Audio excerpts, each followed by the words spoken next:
यह है कल की अवतार की कहानी, जो धर्म और सत्य की पुनर्स्थापना के लिए भगवान विष्णु का 10वां और अंतिम अवतार माने जाते हैं। अधर्म और अंधकार का युग कलयुग, अंधकार और अधर्म का युग है।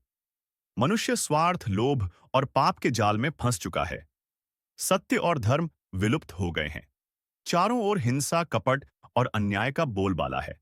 ऐसे में आशी मुनियों और देवताओं ने भगवान विष्णु से प्रार्थना की कि वे पृथ्वी को बचाने के लिए अवतार लें। शास्त्रों में कहा गया कि जब धर्म का पतन होगा और अपने चरम पर होगा, तब भगवान विष्णु कल की अवतार धारण करेंगे। वे एक दिव्य योद्धा के रूप में जन्म लेंगे, जो अधर्म का नाश करेंगे और सतयुग की शुरुआत करेंगे। शंभल गांव में अवतार भगवान कल्कि का जन्म पवित्र भूमि शंभल गांव में हुआ। उनके पिता विष्णु यश एक धर्मपरायण ब्राह्मण थे। कल्कि बचपन से ही दिव्य तेज और अद्भुत प्रतिभा से संपन्न थे। उनका व्यक्तित्व इतना शक्तिशाली था कि लोग उनकी ओर खिंच जाते। उनके जीवन का हर क्षण उनके दिव्य उद्देश्य को पूरा करने की ओर अग्रसर था। दिव्य शिक्षा और प्रशिक्षण। कल्कि ने दिव्य राशियों से शिक्षा ली। उन्हें वेदों का ज्ञान, धर्म की गहराई और युद्ध की कला सिखाई गई। देवताओं ने उन्हें अद्वितीय अस्त्र शस्त्र प्रदान किए। उन्होंने देवदत्त, एक अद्भुत सफेद घोड़ा, भी प्राप्त किया।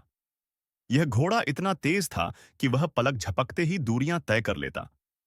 कल्कि का मिशन जैसे जैसे समय बीतता गया, कल्कि को अपनी दिव्य भूमिका का एहसास हुआ। उन्होंने अपने घोड़े पर सवार होकर पाप और अधर्म के खिलाफ यात्रा शुरू की। उन्होंने अन्यायपूर्ण राजाओं को उनके सिंहासन से हटाया, दुष्ट राक्षसों का संहार किया और पीड़ितों को न्याय दिलाया। कल्कि का सबसे बड़ा युद्ध कली नामक अधर्म के प्रतीक के साथ हुआ। यह युद्ध केवल भौतिक नहीं था, यह सत्य और असत्य, प्रकाश और अंधकार के बीच की लड़ाई थी।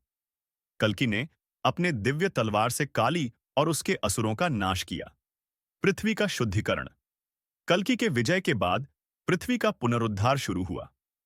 नदियां फिर से शुद्ध हो गईं, धरती उपजाऊ हो गई और आकाश से अंधकार छट गया। जिन लोगों ने अधर्म का त्याग किया, उन्हें क्षमा कर दिया गया। धीरे धीरे कलयुग का अंत हुआ और सत्य और धर्म का युग, सतयुग का आगमन हुआ। सतयुग की शुरुआत कल्कि ने एक नई दुनिया की रचना की, जहां सत्य, करुणा और धर्म का शासन था। मानवता ने अपनी खोई हुई दिव्यता को पुनः प्राप्त किया। इसके बाद कल्कि ने अपनी भूमिका पूर्ण कर ली और अपनी दिव्य लोक में लौट गए। कल्कि की शिक्षा, कल्कि की कहानी हमें यह सिखाती है कि चाहे समय कितना भी कठिन क्यों न हो, अधर्म और अंधकार का अंत निश्चित है। सत्य और धर्म का पुनरुत्थान हमेशा होगा। कल्कि का अवतार इस बात का प्रतीक है कि जब जब संसार में संकट गहराएगा, तब तब ईश्वर अपनी कृपा से हमें बचाने आएंगे।